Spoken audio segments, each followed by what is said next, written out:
নমস্কাৰ লোকনায়ক অমিয় কুমাৰ দাস মহাবিদ্যালয়ৰ তৰফৰ পৰা স্বাগতম জনাইছোঁ সকলোকে ছাত্ৰ ছাত্ৰীসকল এই ভিডিঅ'টোৰ জৰিয়তে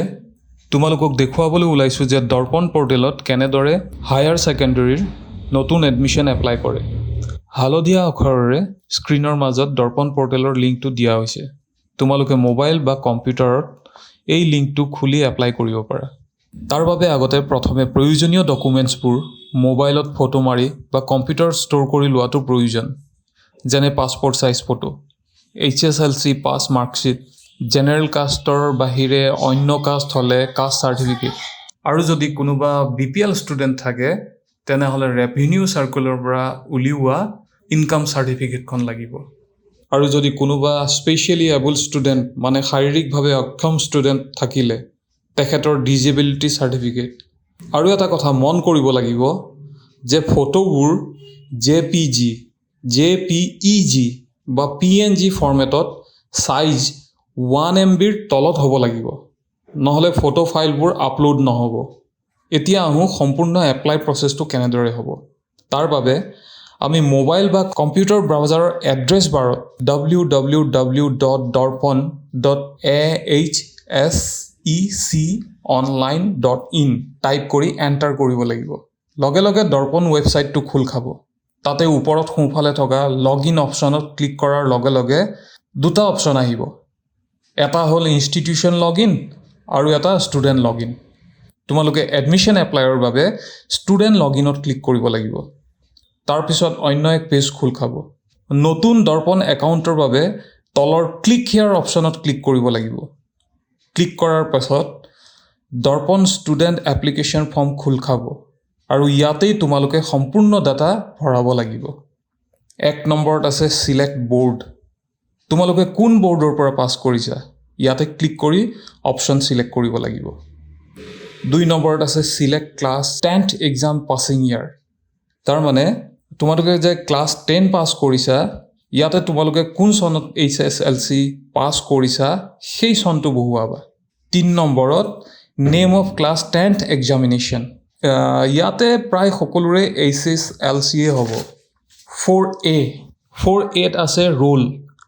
HSLCৰ এডমিট বা মাৰ্কশ্বিটত তোমালোকৰ ৰোল কি সেইটো বহুৱাবা 4Bত আছে ইয়াতে ৰোলৰ পিছত নাম্বাৰটো কি ৰোলৰ পিছত তোমালোকৰ এটা নাম্বাৰ থাকে 4 ডিজিটৰ প্ৰায় সকলৰ সেই নাম্বাৰটো বহুৱাবা তাৰপিছত 5 নম্বৰত total marks excluding additional marks if any total কিমান মাৰ্কছৰ ভিতৰত পৰীক্ষা হৈছে সেয়া ভৰাব লাগিব ইয়াত বাই ডিফল্ট 600 আগৰে পৰা দি থোৱা থাকে নাম্বাৰ 6ত আছে মাৰ্কছ অবটেইন টোটেল মাৰ্ক কিমান পাইছা সেয়া ভৰাবা 7 নম্বৰত আছে চোৱা পাৰ্চেণ্টেজ তোমালোকে যেতিয়াই তোমালোকে কিমান নম্বৰ পাইছা যেতিয়া ভৰাবা নিজে নিজেই তোমালোকৰ পাৰ্চেণ্টেজ জেনেৰেট হৈ পৰে তাৰপিছত 8 নম্বৰত your full name as per class 10th certificate class 10ৰ চাৰ্টিফিকেটত তোমালোকৰ নামৰ স্পেলিং যেনেদৰে আছে তেনেদৰেই টাইপ কৰিবা অলপো ইফাল সিফাল নকৰিবা যেনেদৰে আছে তেনেদৰেই টাইপ কৰিবা আৰু সকলোবোৰ টাইপিং কেপিটেল লেটাৰত হ'লে ভাল 9 নং হ'ল date of birth as per class 10 certificate class 10 চাৰ্টিফিকেটত ডেট অফ বাৰ্থ যি আছে সেয়া শুদ্ধকৈ প্ৰথমতে দিন তাৰপাছত মাহ আৰু তাৰপাছত বছৰ অৰ্থাৎ DDMMYY ফৰ্মেটত টাইপ কৰি দিবা নতুবা যিখন কেলেণ্ডাৰ ওলাইছে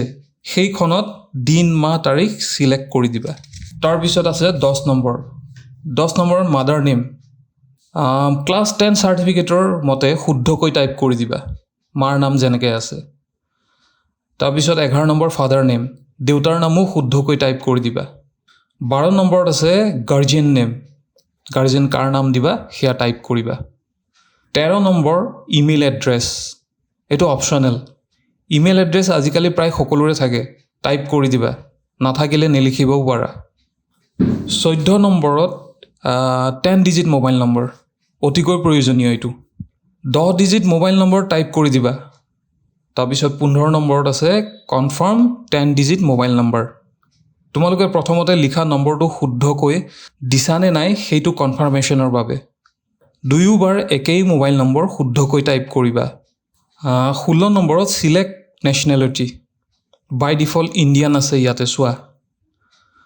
তোমালোকৰ নেশ্যনেলিটি যি হয় চিলেক্ট কৰি দিবা তাৰপিছত 17 নম্বৰ আধাৰ নম্বৰ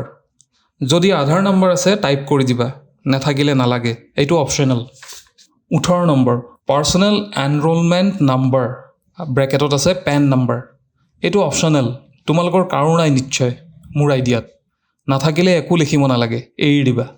19 নম্বৰ এড্ৰেছ লাইন 1 নিজৰ হাউচ নম্বৰ ৱাৰ্ড নম্বৰ বা গাঁৱৰ নাম লিখিব পাৰা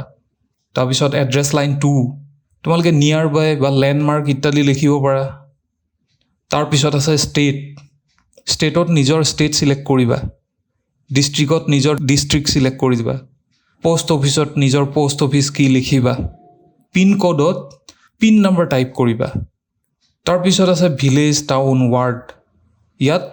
নিজৰ গাঁৱৰ নাম টাউনৰ নাম বা ৱাৰ্ড নম্বৰ কি হয় সেয়া টাইপ কৰি দিবা তাৰপিছত আহিব 20 নম্বৰত আহিব চিলেক্ট ৰিলিজিয়ন নিজৰ ধৰ্ম কি সেইটো চিলেক্ট কৰিবা 21 নম্বৰত চিলেক্ট কাষ্ট তোমালোকৰ কাষ্ট কি হয় চিলেক্ট কৰিবা জেনেৰেলৰ বাহিৰে অন্য কাষ্ট হ'লে যেনে STP STH OBC SC আদি হ'লে কাষ্ট চাৰ্টিফিকেট আপলোড অপশ্যন আহিব শেষৰ ফালে তোমালোকৰ কাষ্ট কি হয় বহুৱাবা ভালদৰে আৰু 22 নম্বৰত চিলেক্ট জেণ্ডাৰ তোমালোকৰ জেণ্ডাৰ চিলেক্ট কৰি দিবা 23 নম্বৰত আছে whether belongs two specially abled category শাৰীৰিকভাৱে অক্ষম নেকি যিসকল হয় য়েছ চিলেক্ট কৰিলে হ'ল নহ'লে বাই ডিফল্ট ন'য়েই থাকে ইয়াতে 24 নম্বৰত weather belongs two T tribe community চাহ জনজাতীয় হয় নেকি যদি হয় য়েছ চিলেক্ট কৰিবা নহ'লে বাই ডিফল্ট ইয়াতো ন'য়েই থাকে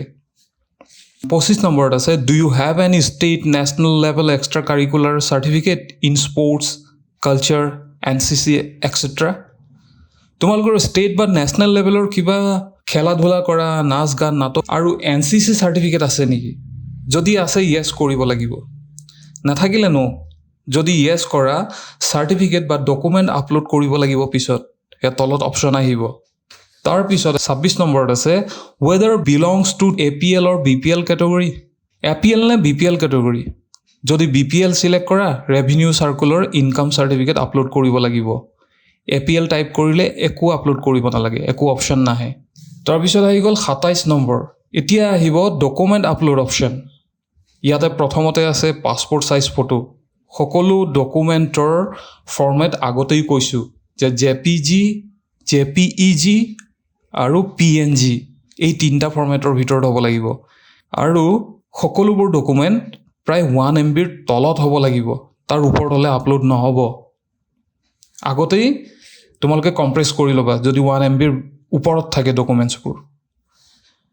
কাষতে থকা ব্ৰাউজ টেববোৰ ক্লিক কৰিবা যেনেকৈ ফটো আপলোডৰ কাষত আছে ব্ৰাউজ টেব তাত ক্লিক কৰিবা ক্লিক কৰি নিজৰ মোবাইল বা কম্পিউটাৰত য'ত ডকুমেণ্ট ছেভ কৰি থৈছা তাৰ পৰা সেইবোৰ চিলেক্ট কৰি দিব লাগিব আৰু লগে লগে দেখিবা ফটোবোৰ আহি গৈছে ফটোত ফটো আপলোড কৰিবা আপলোড ক্লাছ 10 মাৰ্কশ্বিটত মাৰ্কশ্বিট আপলোড কৰিবা আপলোড কাষ্ট চাৰ্টিফিকেটত কাষ্ট চাৰ্টিফিকেট আপলোড কৰিবা তাৰপিছত কাষ্ট চাৰ্টিফিকেটটো অপশ্যনেল যদি জেনেৰেল কাষ্ট অপশ্যনটো চিলেক্ট কৰা থাকে তেনেহ'লে এই অপশ্যনটো নাহে BPL সকলে যদি ওপৰত BPL অপশ্যন চিলেক্ট কৰি আহিছিল তেনেহ'লে ৰেভিনিউ চাৰ্কুলৰ পৰা উলিওৱা ইনকাম চাৰ্টিফিকেট আপলোড কৰিব লাগিব এইটো মেণ্ডেটৰী তাৰপিছত আছে 28 নম্বৰত আছে 4 digit pin of your choice ইয়াতে 4টা সংখ্যাৰ পিন বা পাছৱৰ্ড তোমালোকৰ নিজৰ মতে লিখিব লাগিব নিজৰ মতে যিকোনো 1 2 3 4 4 3 2 1 বা যিকোনো 5 6 7 8 যিকোনো লিখা 4 ডিজিটৰ পিন আৰু 29 নম্বৰত সেই যি পিন নম্বৰটো তুমি 28 নম্বৰত লিখিছিলা সেম পিন নম্বৰটো তুমি কনফাৰ্মেশ্যনৰ বাবে আকৌ এবাৰ 29 নম্বৰত লিখিব লাগিব টাইপ কৰিব লাগিব আৰু সেইখিনি টাইপ কৰাৰ পিছতে এয়া তলত দেখিছা এটা টিক বক্স এটা আছে সেই টিক বক্সত ক্লিক কৰিব লাগিব ইয়াত লিখা আছে hereby I declare that all information provided above by me is true and correct to the best of my knowledge. Also, I am aware of the fact that my admission applications may be cancelled in later period of time if the information provided here is found to be wrong, mismatch. সেই টিক বক্সটোত টিক কৰি উঠাৰ পিছত তাৰ তলতে আছে proceed two next. ইয়াত proceed two next কৰিব লাগিব আৰু সেইটো ক্লিক কৰাৰ পিছতেই এটা নতুন উইণ্ড' খোল খাব। ইয়াত দেখুৱাইছে যে সম্পূৰ্ণ তোমালোকে যিবোৰ ডকুমেণ্টছ ফিল আপ কৰিছা শুদ্ধ আছেনে নাই। তোমালোকে এবাৰ ভালদৰে ওপৰৰ পৰা তললৈকে গোটেই ডকুমেণ্টছখন চাই ল'বা যে শুদ্ধকৈ ভৰাইছা নাই, নাম, ঠিকনা, মোবাইল নম্বৰ, যিকোনো। তলত অপশ্যন আহিব নেক্সট, তোমালোকে নেক্সটত ক্লিক কৰিবা যদি চব শুদ্ধ থাকে, আৰু যদি শুদ্ধ নাথাকে তেনেহ'লে ক্ল'জ কৰি দিবা। তাৰপিছত হ'ব কি, ইয়াত আহিব ওপৰত এটা সৰুকৈ এটা মেনু পপ আপ কৰিব, studentcorner.darpon.aseconline.in says। তাৰ তলত এয়া কিছুমান বস্তু লিখা আছে, আৰ ইউ চিয়'ৰ ছাবমিট এপ্লিকেশ্যন। তুমি এপ্লিকেশ্যন ছাবমিট কৰিব বিচাৰে নাই, এনেধৰণৰ কিছুমান বস্তু লিখা আছে।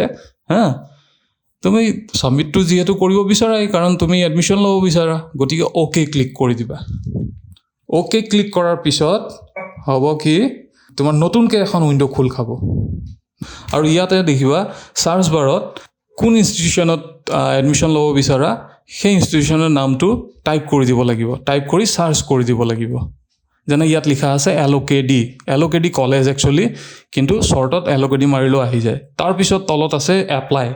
এপ্লাইত ক্লিক কৰিবা।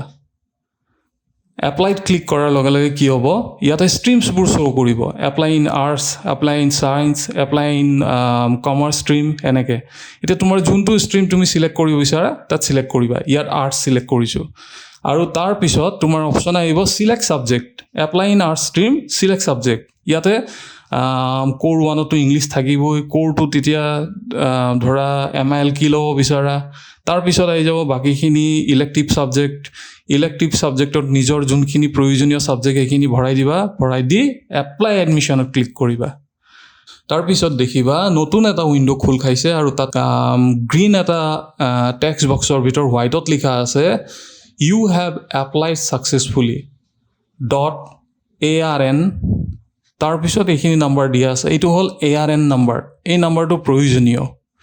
এইটো পিছত প্ৰয়োজন হয়। তাৰপিছত কি হ'ব, ওপৰত এটা টেক্সট বক্সৰ ভিতৰত লিখা আছে একনলেজমেণ্ট ৰিচিপ্টত ক্লিক কৰিবা। একনলেজমেণ্ট ৰিচিপ্টখন তোমাৰ